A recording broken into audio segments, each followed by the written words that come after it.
I guess there was a call about parents influencing their religious beliefs on children. And I would say that maybe I've lucked up in that regard, and partially because I wasn't formally raised religious.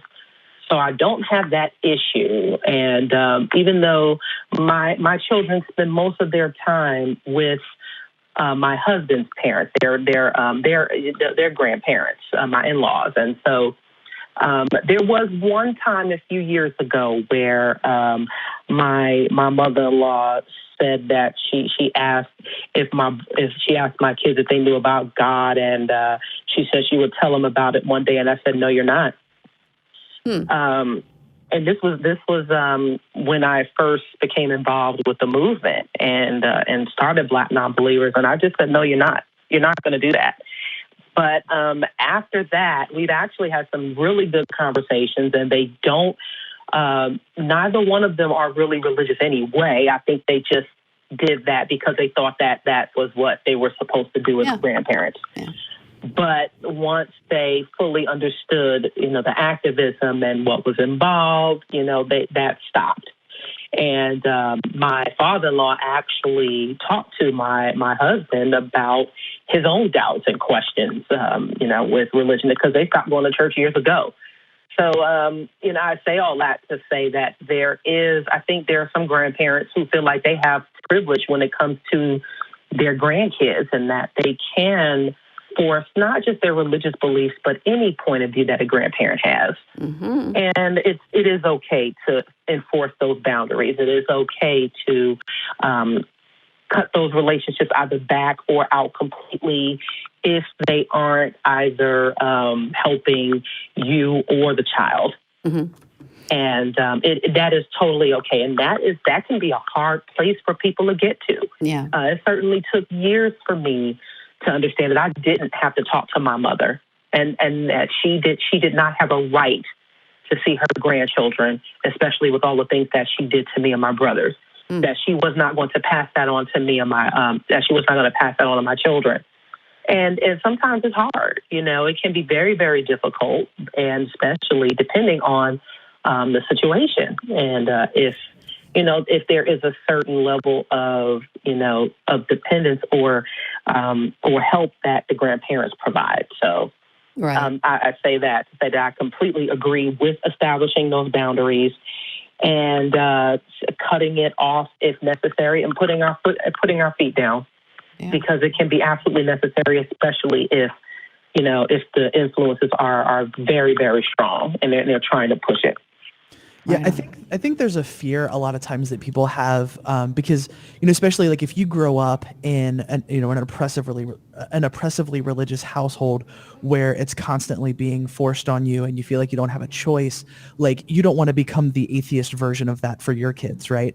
But I think being explicit about your atheism and your non-belief doesn't have to look the same. Like, I think you can teach your kids what you think and what your worldview is without saying like, well, this is what I think, therefore this is what you have to think. I think I don't see anything wrong with saying, well, here's my view of the world. Some people don't agree, but here's my thought process and here's how I got there.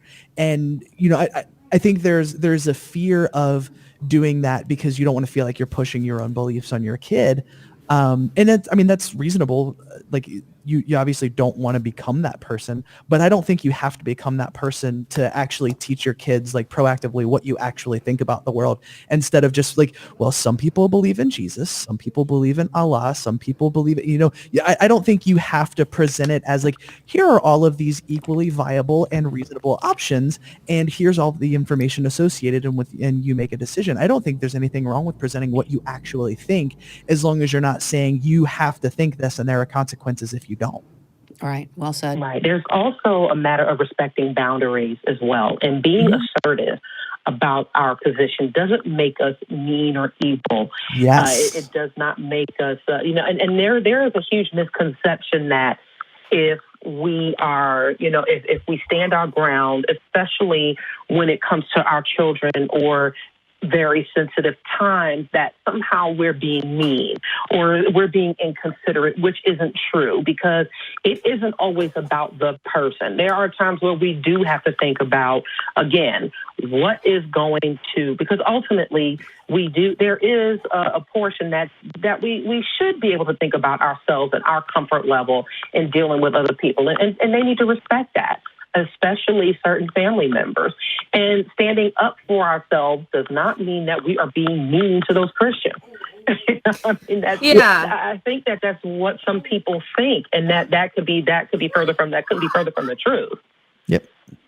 It's also, they already, if we're talking like about extended families, big families, they already want to not like us, because as soon as they know that they've got an atheist family member, it's like, oh my God. So they are just super narcissistic and rude, and they already have an image of what they think that we should be like built up. And so from then, anything that we do to stand up for ourselves is going to be perceived as, oh my gosh, well, she's just so hateful or bitter or mad at God or whatever it is. It's always, we can't do anything right.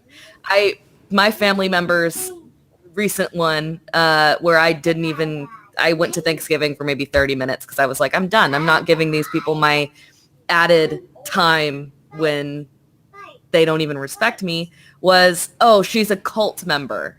They think Lord. they think that because I'm very heavily involved, obviously, with the ACA and with, atheism and activism, that I'm following a cult. Mm-hmm. So it's like, where did you even get that from? But that is what it is. They're going to always twist what you're doing into something crazy, when it's the funny thing is that being an atheist is more like a neutral than it is a negative, if that makes sense. Yeah, and that's what I mean when I have those conversations with my mother-in-law. They've been fed a lot of misinformation, and putting those things to bed has helped her really cope with our choice, and I recommend it. Just little conversations. It doesn't have to be a big sit down and come to Jesus, so to speak. Say, we're atheists, right? And just so you know, that doesn't mean we worship the devil. Just start there. Of disadvantage too, because like whenever you're coming from the point of view of being the minority position, you're always the problem, right? Mm-hmm. So like your like three racist uncles can yell about immigrants at Thanksgiving all they want, but the first time you speak up and say something as gentle as, hey guys, that's kind of messed up, like what you're saying is not okay, you're the troublemaker. That's so true. Wow. Yeah. So and it's I feel like it's the same thing with atheism or being pro LGBT. Like anytime you're coming from the minority position where like you're like the lone voice in the room, you're the problem, regardless of like how awful the other people are being and how polite you're being. You are the problem. No, I'm happy to be that mom. I'm happy to be that relative, that friend. I do it. I just have to say it. I do it as kindly as is warranted. But educating, I view it as raising awareness, because that helps my attitude as I approach it. I do it whenever I can, including my in-laws in their house, and they've just come to expect that Claire's going to say what she thinks. So